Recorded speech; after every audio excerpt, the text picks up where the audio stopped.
ప్రస్తుతం కాకినాడలో AP deputy CM Pawan మాట్లాడుతున్నారు. లైవ్ చూద్దాం. మిషన్ కి భాగంగా ఈ ప్రయత్నాల్లో గ్రీన్ అమ్మోనియా ప్రాజెక్ట్ చాలా కీలకమైన అడుగు.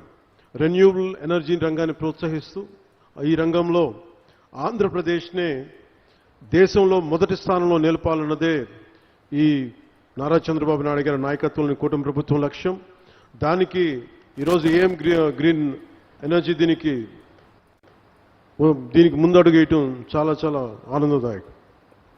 Andhra Pradesh integrated clean energy policy 2024 కింద ఆ దిశగా ప్రభుత్వం వేసిన బలమైన అడుగు Andhra Pradesh integrated clean energy policy 2024.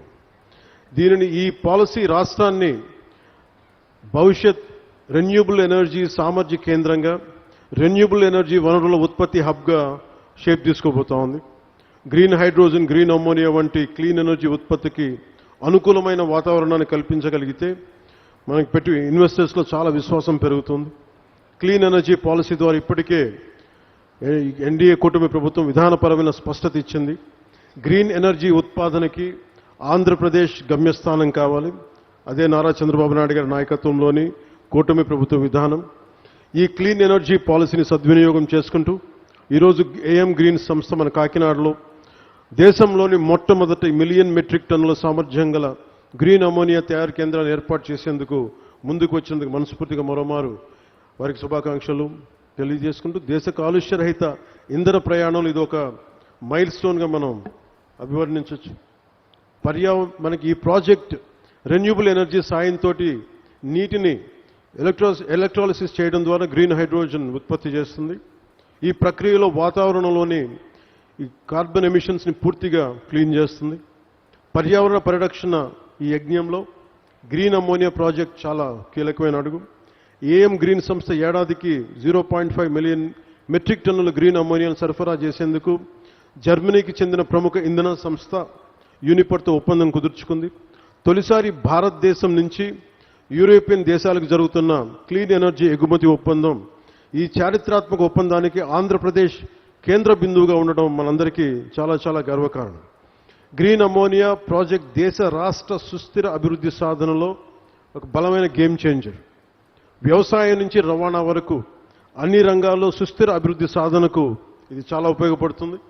రవాణా, పారిశ్రామిక, జల రవాణా రంగాల్లో క్రూడ్ ఆయిల్ తాలూకు వినియోగాన్ని గణనీయంగా తగ్గిస్తుంది. ఎరువుల తయారీ, విద్యుత్ ఉత్పత్తి, పారిశ్రామిక రంగాల్లో కార్బన్ ఎమిషన్స్ని చాలా బలంగా తగ్గిస్తుంది. దీర్ఘకాలికంగా దీనికి వచ్చే ఉపయోగాలు క్రూడ్ ఆయిల్ ప్రమేయం లేకుండా ఎరువులు తయారు చేయటం, ఫార్మా, రసాయన, ప్లాస్టిక్ ఆధారిత పరిశ్రమల్లో ముడి పదార్థంగా గ్రీన్ అమ్మోనియా ఉపయోగపడుతుంది. దీంతోపాటు వాతావరణంలో కార్బన్ ఎమిషన్స్ని తగ్గించడం ద్వారా 1 సెంటీగ్రేడ్ మార్పు వచ్చినా కానీ చాలా బలమైన మార్పు తీసుకుంటుంది. ఉదాహరణకి ఎందుకు వీళ్ళందరూ మనందరికీ సగటు మనిషికి అర్థం కావడానికి చెప్తున్నాం. మనకి పిఠాపురంలో చూశారు, సముద్రం ముందుకు వచ్చేస్తూ ఉంటుంది. దీనికి 2-3 సెంటీగ్రేడ్స్ భూ ఉష్ణోగ్రత పెరగగానే సముద్రం అక్కడ ఐస్ కరిగి మనకి సముద్ర మట్టం పెరిగిపోతూ ఉంటే ఇలాంటివన్నీ తగ్గించడానికి ప్రపంచ దేశాలన్నీ కలిపి తీసుకున్న నిర్ణయం భూ ఉష్ణోగ్రత తగ్గించాలని. దానికి ఈ క్రూడ్ ఆయిల్ ప్రమేయం లేకుండా ఎలాంటి ఆల్టర్నేటివ్ ఎనర్జీస్ తయారు చేయాలి, క్లీన్ ఎనర్జీ ఎలా తయారు చేయాలి, దాంట్లో భాగంగానే ఇవన్నీ start green ammonia project start అయింది ఇక్కడ. దీనివల్ల రాష్ట్రానికి ఎన్నో దీర్ఘకాలిక లాభాలు కలిగి ఉన్నాయి. విద్యుత్ రంగం సంక్షోభం నుంచి పెట్టుబడిదారుల విశ్వాసం దిశగా ఇది ముందుకెళ్తుంది. గత ప్రభుత్వం పాలనలో వచ్చినప్పుడు మీకు తెలుసు, 2 నెలల్లోనే పవర్ పర్చేస్ అగ్రిమెంట్స్ రద్దు చేసి పునఃసమీక్ష పేరుతో విద్యుత్ రంగాన్ని సంక్షోభంలోకి నెట్టేశారు. విదేశ పెట్టుబడిదారులని ఇబ్బందులు గురిచేసి కోర్టు కేసుల వల్ల చాలా ఫైన్స్ చెల్లించాల్సిన పరిస్థితి తెచ్చారు. అలాగే ఈ కియా కంపెనీ యాజమాన్య ప్రతినిధులను కూడా చాలా బహిరంగంగా బెదిరించారు.